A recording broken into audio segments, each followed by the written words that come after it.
sesiones sobre los usos, la manipulación de los conceptos que tienen que ver con las comunidades, con la gente.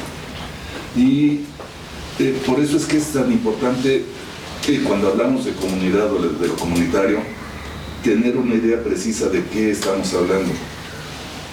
Porque así como para nosotros puede ser comunitario lo que tiene que ver con la vida comunal, con la resistencia, con la descolonización, con todas estas luchas, también para el Estado lo comunitario es lo pobre, ¿no? O sea, lo que deja en segundo lugar. Por ejemplo,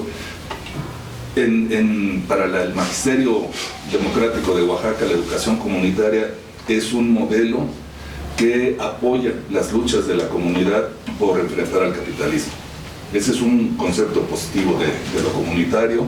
Que lo logren o no es otra cosa, pero esa es la tendencia. Pero para el Estado, educación comunitaria es una educación en la que no va a invertir recursos, ¿no? La educación comunitaria es principalmente la que da el Consejo Nacional de Fomento Educativo. Y entonces abre escuelas, pero los maestros, a diferencia de cualquier otro maestro, abre escuelas con la condición de que la comunidad le dé de comer al maestro y le dé hospedaje. O sea, que eso no le cueste al maestro para que le puedan pagar poco sueldo y entonces le alcance para vivir. Y pues entonces para el Estado es educación pobre. No tiene que ver realmente con los intereses de la comunidad, sino con el espacio comunitario nada más. Entonces, sí, la manipulación de los conceptos es muy importante. En el caso de lo que se está viendo aquí, es muy claro también que puede haber museos comunitarios sin que esté presente lo comunitario. O sea, sin que participe la asamblea, sin que se diseñe los guiones museográficos en conjunto, sin que interese el involucramiento de la comunidad, que no tenga que ver con el sistema de cargos, que no sea por pego, o sea, que no tenga que ver con la vida comunal. Puede haber muchos, hay museos comunitarios así, pero lo comunitario es entonces un nombre que se puede manipular, como decíamos que se manipuló fácilmente el concepto de solidaridad, ¿no? Y la solidaridad real de la gente, surgida sobre todo después del sismo de 1985, la manipuló el Estado y la convirtió en un programa de gobierno. Y entonces se le llama solidaridad algo que no es solidaridad. Lo mismo que se llama transformación a uno que no es algo que no es transformación. Y que precisamente lo que trata de hacer es que no haya transformación,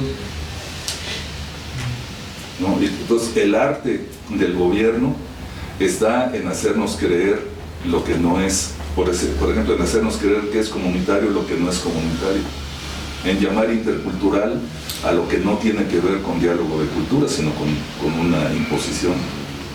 Eso es un arte del gobierno, del Estado, y la mayoría de la población es presa fácil de eso porque el Estado da conceptos fáciles de asimilar. Y entonces, y sobre todo hace suponer que cualquier gente puede entender las cosas. Entonces, por ejemplo, en el caso de lo comunitario, todos tenemos una idea de lo que es comunitario. Y como es una idea compartida por todos, entonces es una definición muy superficial que puede usarse para muchos fines. Precisamente por eso el concepto de comunidad, la idea de comunidad y de lo comunitario, es algo que espanta a los europeos, porque lo ligan con las propuestas de Hitler y con el sentido más alemán de la comunidad. O sea, esos intentos fascistas de crear comunidades puras, y entonces pues eso les espanta. Para ellos lo comunitario es algo que es algo contra lo que hay que luchar. Entonces depende mucho de poder tener claridad de qué estamos hablando, qué características tiene y lo que estamos llamando comunidad y comunitario. pues comunalidad nos ayuda mucho en esa parte. Eso sí. ¿No? Sí. Sí, podemos hablar mucho de esto que dices en el caso de museos comunitarios, ¿verdad? Sí. Siguiendo con la lógica que hemos estado platicando de la compañera también, como el concepto de museo de comunidad en este momento histórico es como se empieza a utilizar para retomar, para poner nebulosidad y quitar herramientas en la lucha de los pueblos. Entonces cuando me planteo, como lo que planteaba la compañera, que llego y hago cine comunitario, pero en ese momento lo comunitario es lo que está en la boga de todo el mundo, y es una forma de despojar a las comunidades de ese concepto o de esa visión que se tiene como comunidad. Y se está transmitiendo otra cosa. Radio comunitario, museos comunitarios, televisión comunitaria, teatro comunitario, todo. Sí, hay procesos de prostitución del concepto pero lo que es la práctica comunitaria lo que estaba haciendo. Y lo estamos viendo en cada momento, ¿no? Y despojamos la parte, se puede decir, política de lo que es el concepto. No es el concepto, sino la práctica real que se tiene de lucha contra el colonialismo, contra la dominación y el respeto que se tengan por lo que es propio. Traerlo, lo que estamos haciendo, traerlo a la discusión es algo bien importante. Y cómo esto que está planteando se va a presentar esa contradicción para despojar y que se pierda la esencia de lo que es lo comunitario, pero desde la visión de los pueblos. Y lo más complejo, creo que en ese sentido, que ya hay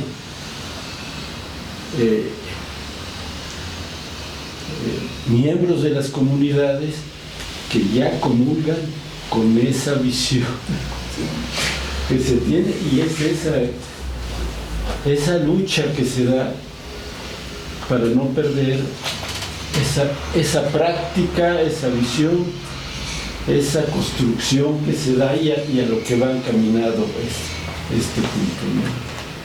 Y nomás el término comunidad, no se digan,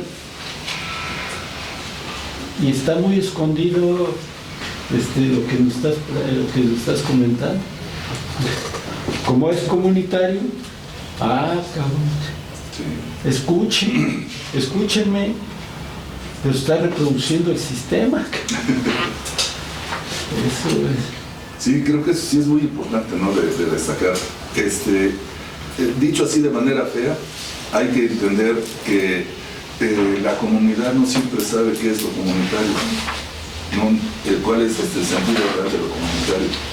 No por ignorancia, sino por colonialismo, ¿no? Un ejemplo lo tenemos en el mismo magisterio, cuando la CEMPIO quiso impulsar el proyecto de educación comunitaria, así de acuerdo a los intereses de la comunidad, hicieron una consulta con las comunidades y lo que resultó fue espantoso, porque las comunidades decían: no queremos que se hable la lengua indígena, queremos que se les deje tareas, o sea, no queremos participar con conocimiento, sino que traigan la ciencia, o sea, precisamente lo contrario de lo que podía ser la educación comunitaria. Entonces, y eso es el producto del colonialismo. Entonces, respetar lo comunitario nada más porque viene de la comunidad tampoco puede ser una solución. Yo recuerdo también mucho el caso de cuando empezaba yo como antropólogo en una comunidad de aquí de Oaxaca. Estaba yo platicando con un señor que le pregunté cuál era el origen de la comunidad de su pueblo y me empezó a contar una historia. Estaba yo fascinado grabando y escuchando y eso, y hasta que otro compañero le dice, pero no le creas a ese. Dice, este es protestante, él es testigo de Jehová, entonces lo que te contó es el Génesis. Pero si él me lo contó, hablaba mal el español. No se puede, no se puede desconocer que el colonialismo ha afectado a la comunidad y lo comunitario, y que entonces la descolonización no puede partir de esos errores, tiene que partir del reconocimiento de los efectos del colonialismo, de las características, de sus usos, y entonces poder generar otros procesos distintos, conscientes. Ya como que nos brincamos, así va a decir, muy adelante, pero es muy bueno, ¿no? Porque es una dinámica de discusión y muy útil, ¿no? Para hacer lo que realmente estamos viviendo, ¿no?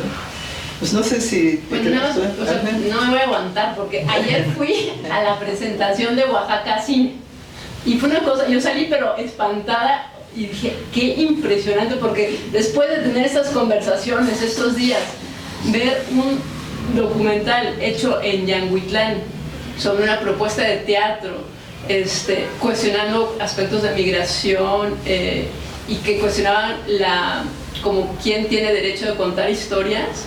Era impresionante ver justamente un colonialismo en acción, ¿sí me explico? Y fortalecido por un órgano de gobierno, bueno, no sé ni siquiera de Oaxaca ni de quién lo fomenta, sinceramente, pero digo, qué impresionante, o sea, y un yoísmo también de quienes hicieron, o sea, yo les decía, anoche llegué a contarles, porque era la maestra de teatro, que el niño decía, gracias a la maestra es que logramos, y le preguntaba a la maestra en esta entrevista, claro, es que no entiendo cómo das tanto a la comunidad sin recibir una remuneración económica. Y la maestra, creo que entiendo lo que quieres decir, pero dice uno, qué impresionante, o sea, la forma en que se está, o sea, promoviendo, o sea, una como autoexaltación de una persona ajena a la comunidad, diciendo que está hablando de una visión interna.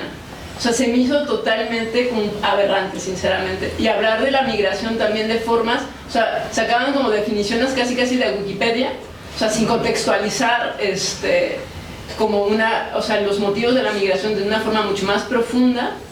Y también, ¿qué era el otro? Eso era que se me hizo súper fuerte. Y bueno, o sea, estos mecanismos que digo, nada más son gente fuera de la comunidad, entrando, y totalmente se veía que era dirigido por ellos. O sea, no había ninguna voz realmente de los niños, ¿no? Y los niños expuestos, yo o sea, recordaba de los ejemplos que daban aquí, como en los museos que exponían a los indígenas, igual, dije, no puede, o sea, yo decía, no puede ser, o sea, es 2025, estamos nada más con, o sea, colonialismo, como dice aquí don Eleazar, ¿no? En cosas que se están como nada más fomentando, y son obras de teatro que se van a la UNAM, que se van a California, y dice uno, ¿cómo es esto? ¿Que no les da vergüenza? O sea, digo, ¿qué tipo de crítica hay sobre el rol o sea, desde, por ejemplo, en este caso, como una maestra de teatro o alguien que se está involucrando en la comunidad, o sea, y todos los elementos que manejan de migración, de identidad? Y lo otro que también me impactó mucho es un testimonio de un señor dentro de la comunidad, que él habla de que a él su papá, o sea, su mamá hablaba lengua, pero su papá le dijo, no le enseñes, y el señor lo narra como decir, es que fue por su machismo. Pero se me hace también o sea, no se contextualiza, como dices, en algo mucho más complejo. O sea, no es un machismo nada más por machismo, es porque tuvo un contexto de colonialización, por una mentalidad que se ha venido como instaurando desde hace, no sé, siglos, ¿no? Pero se simplifica nada más en un machismo, sin darle como un contexto. Entonces no me aguanté las ganas porque ya me estoy yendo, pero dije, qué fuerte. O sea, también en nombre del arte hacen cosas que dice uno, Dios, o sea, ¿cuál es la línea, no? Y de una cierta irresponsabilidad de mostrar como imágenes esta licencia, ¿no? Entonces, entre académica y artística, yo quedé un poco ahí como movida y así, pues con estas reflexiones, ¿no? que está compartiendo también la compañera, y bueno, lo que hemos venido ya conversando desde hace varios días, ¿no? Que me llevó como a reflexionar lo que estaba viendo desde otro ángulo también. Sí. Por ejemplo, vamos a hablar de los ejemplos de museos comunitarios, pero tal vez más adelante hablamos de hay ejemplos de museos comunitarios que no son museos comunitarios. Sí. Pero entonces tal vez avanzamos con la otra lectura para ir tocando otros aspectos de esta problemática, de esta línea. Empecé con la introducción. Pero la introducción, no hay mucho que decir, solamente que introduce dos conceptos que son fundamental para la lectura. El primero siendo que para poder decolonizar tenemos que decolonizar también el vocabulario que hablamos. Entonces estamos tratando de usar estos términos colonialistas, tratando de colonizar con esas palabras que a lo mejor tienen conceptos, pero esos conceptos cambian y esa palabra tiene un connotación like, muy colonialista. Entonces dice, y también habla de la modernidad. Entonces voy a leer esto. La colonialidad y modernidad son dos caras de la misma moneda, presente desde el siglo XVI, creo. Sí. En que se inaugura la expansión colonial europea, solo que la modernidad se ha autoidentificado con la retórica de la emancipación a costa de encubrir la lógica de la colonialidad. Entonces, es importante saber que la modernidad y la colonialidad están muy unidas y muchos pensamos que son dos cosas diferentes, pero son muy unidas y ese es un concepto que es muy importante. Y luego el segundo concepto que es importante que introduce es el concepto de la doble conciencia de Dubois. Y el autor lo usa y dice que es decir que se moldea en dos culturas a la vez y por ese hecho el ejercicio de desprendimiento no puede ignorar la modernidad. Entonces usa esa para decir eso. Pero eso es lo importante. No vamos a expandir, eso no es todo. La primera sección se titula Los pueblos indígenas y la colonialidad del poder. Empieza pues discutiendo pues cómo la gente indígena de América Latina fueron los primeros colonizados en todos sentidos de la palabra, de lo social, de lo político, económico, epistemológico, racial, sexual y etcétera. Pero en todas formas de la palabra ellos fueron colonizados para todo el aspecto. Y hablo de mis propias notas. Como la colonización. Sí puedo leer. La decolonización no hizo un cambio sustancial para estos pueblos indígenas. Y un ejemplo que da pues, es las palabras y la categorización de indios y indígenas bajo de esos títulos, porque no toman en cuenta contenido específico de esos grupos y lo ponen en un grupo más formado abajo de la idea de que ellos fueron alguien que fueron colonizados. Tiene más enfoque en eso de la palabra y lo describe como la imposición de una gramática cultural. Y después empieza a hablar un poquito de la distinción del colonialismo y la colonialidad. El colonialismo se refiere más de periodos históricos específicos y lugares de dominación imperiales, mientras que colonialidad está hablando más de una estructura lógica que continúa este trabajo de colonialismo. Unos ejemplos que da pues es el militar, lo político, lo económico. Y pues la presencia de estos aspectos de nuestra vida en una época postcolonial sirven para continuar la naturalización y convirtiendo estos pueblos y gente indígena a algo que describe como un nuevo hombre, algo que está hecho en la imagen del hombre occidental. Habla después un poco de para que estos pueblos y gente verdaderamente se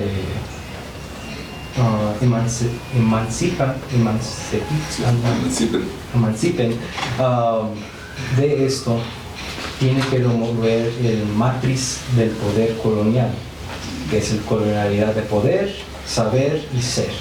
Y eso lo da el ejemplo pues lo político, económico, otra vez, filosofía, la ciencia, y pues la identidad individuo y identidad colectiva. La próxima sección se titulea La diferencia cultural y la colonización epistemológica. Y aquí está hablando mucho de la modernidad occidental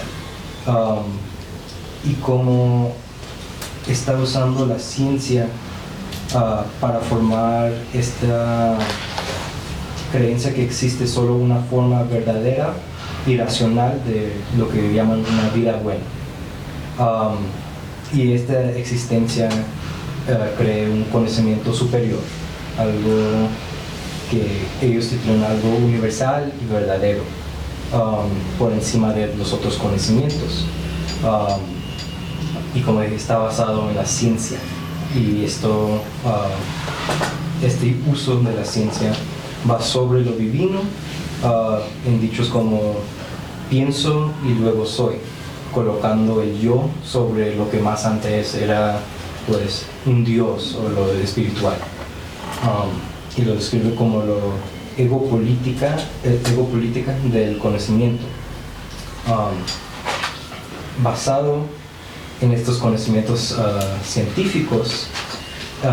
Como dije, crea un conocimiento superior, algo que está más alto que los otros conocimientos, y si esos conocimientos no están a un estándar que está igual, pues se ven como inferior, pre-científico, pre-moderno o tradicional.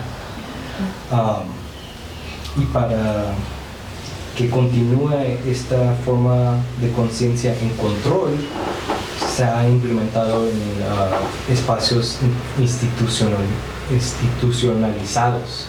El ejemplo que da, pues, la educación.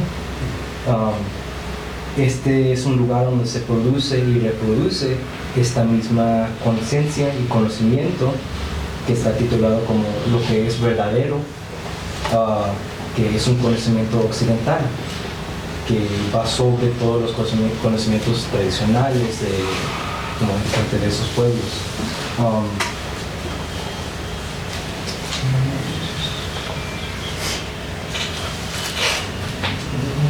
Pero al final sí habla un poco de formas en contra de pues, estas estructuras, y cómo trabajan nomás en enfoque de como niveles, que este conocimiento está aquí, pero el tuyo está aquí. Y esta es usando otra vez la educación. Y el ejemplo que da es, no voy a pronunciar mal, pero Amawate Huasi, sí, la de Ecuador. De Ecuador, una universidad intercultural de los nacionalidades y pueblos indígenas, que incorpora pues en sus programas de estudios los saberes indígenas, pero también lo occidental, y esta presencia de los dos crea lo que describe una pedagogía decolonial, porque te da la oportunidad de verdaderamente visualizar estas estructuras y instituciones que han escuchado este conocimiento occidental y colonial. Así termina mi sección. Ok, es mi sección. La primera es opresión estructural y colonialidad del ser. Entonces, esta sección habla específicamente sobre el individuo y cómo afecta la colonialidad al individuo. Entonces, la colonialidad repercute en la subjetividad y la identidad del sujeto colonizado hasta el punto de afectar las experiencias vividas y las mentes de los individuos colonizados. Entonces, hace esto porque la neutralización, es neutro. Naturalización. ¿Sí es naturalización o neutro? Bueno, depende de lo que dice, pero creo que es naturalización. Sí. Ok. Entonces, de las diferencias ontológicas que supone la colonialidad no hace más que negar la humanidad, como decía Fran. Sí, entonces lo que dice Fran. Entonces, lo que hace es ser parte de un grupo oprimido, entonces ser mujer, ser negro, mexicano, indígena, lo que sea. Lo que hace es, lo dice aquí, lo hace de un punto despectivo y denigrante.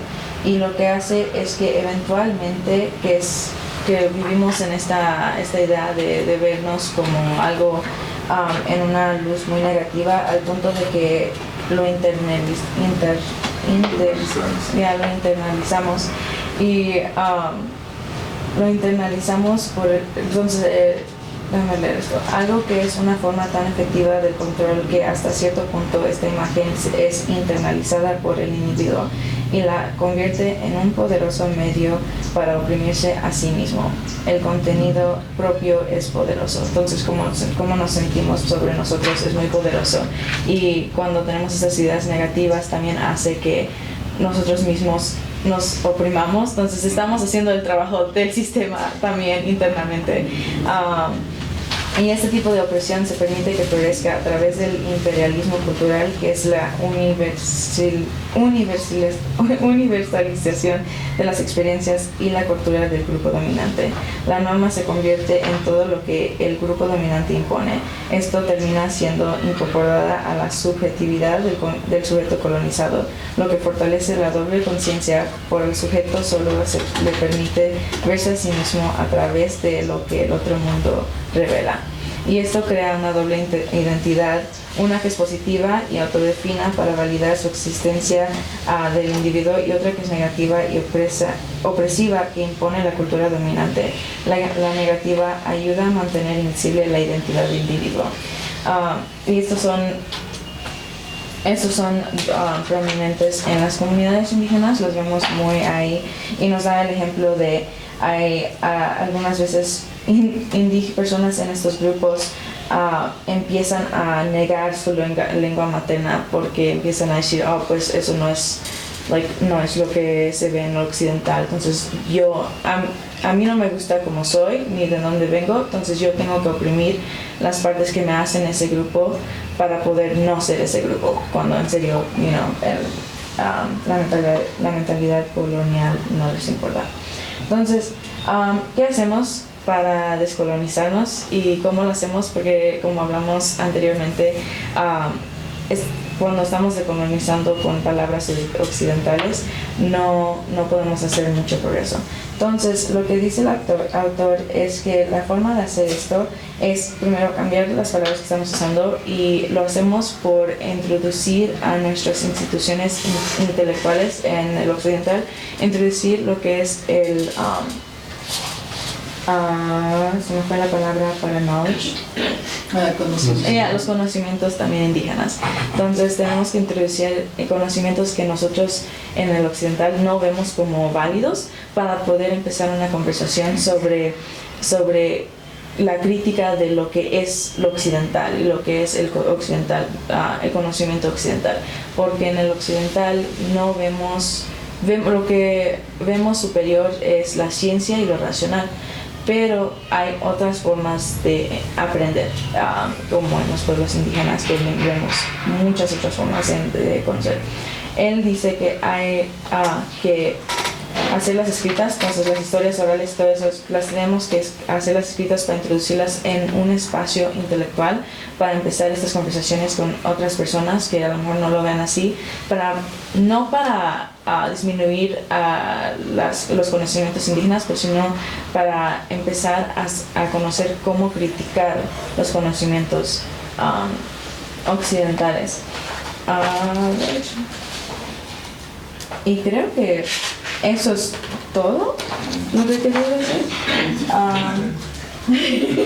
Creo que eso es la base de todo lo que dice. Dice, se introyecta de manera eficaz en la educación como espacio de interiorización y normalización de la gramática cultural dominante, para luego ser proyectada en las instituciones, normas, valores y mentalidades de los operadores del sistema cultural dominante. Prácticamente introduciendo todos estos conocimientos diferentes de lo que conocemos, es empezar a meternos al sistema y poder cambiarlo internamente, y en eso todas las instituciones que crecen del sistema. Eso es lo que tengo. Una pausa para pues muy ricos, pues, no sé, comentarios, preguntas complementando. A mí me recordó una de las partes que leyó el compañero. Una vez, hace unos meses, en el año pasado, vino un doctor que es catedrático de la UNAM, no recuerdo su nombre, pero nos dio una conferencia acerca de cómo en Yucatán impulsaron las macas para las personas embarazadas. Y pues como ahora hay muchos hospitales que cuentan con medicina tradicional, que no sé si decirlo así de repente porque siento que a veces lo desplazamos un poco, pero digamos utilizando ese término, como que han impulsado que entre la medicina tradicional y que sea un 50-50, como lo que leía más o menos el compañero hace rato, porque hay momentos en donde a lo mejor la medicina natural no es suficiente, digamos, para tratar ciertos casos, ¿no? Pero hay veces que también la medicina moderna, digamos, no es suficiente para tratar otros casos. Entonces creo que el aprender a convivir y entender en dónde podemos entrar con una y con otra sería importante, ¿no? Que puede decirse que no están peleadas en ese sentido, pero que también tienen la misma validez una que otra, ¿no? Y podría ser un 50 y 50. Desafortunadamente he visto que no en todo el país o no en todas las comunidades sucede esto, pero al menos el ejemplo que nos ponía de Yucatán de utilizar las hamacas para las mujeres embarazadas era como una buena técnica, porque es la manera en la que muchas personas se criaron allá y en la que desde la medicina, desde esa área, como que ayudaba mejor a las mujeres. Entonces surge en nuestro pensamiento este planteamiento de cómo podemos nosotros introducir la medicina, que está desde que nacemos, que está en la forma en la que nacemos, pero también teniendo en cuenta que tenemos otros recursos, ¿no? En ciertas ocasiones donde ya no podemos entrar. Y creo que el 50-50 me vino a la cabeza ahorita que leyó el compañero esa parte. Gracias. Algo más, te da muy sugerente, ¿no? O sea, yo nada más lo que comentaba Sherry de cómo se internaliza, o sea, lo ligo un poco a lo que estaba comentando Benjamín, ¿no? Justamente. O sea, ahí vamos viendo cómo se van entretejiendo estas mentalidades y cómo se introyecta y qué mecanismos, por lo tanto, tenemos que tener si ya tenemos introyectado una visión colonialista sobre nosotros mismos. O sea, ahí pues, todo lo que habíamos hablado también de resistencia, el museo como una herramienta de resistencia, porque nos hace, como también aquí don Eleazar nos comentaba hace unos días, ¿no? De la cualidad que tiene el museo de hacernos reflexionar sobre nuestros orígenes, y valorarlo. O sea, más bien esta herramienta como para una autovaloración, pero nada más como esas reflexiones de introyección, de qué herramientas podemos tener como para combatir esa introyección también y ser conscientes de que existe en primer lugar, ¿no? Sí. Creo que quería... Sí, yo también me quedé pensando en eso mismo, en lo mismo que comentaba la compañera. en el sentido de que se habla mucho de modernidad y que decía que estaba ligado con la colonización.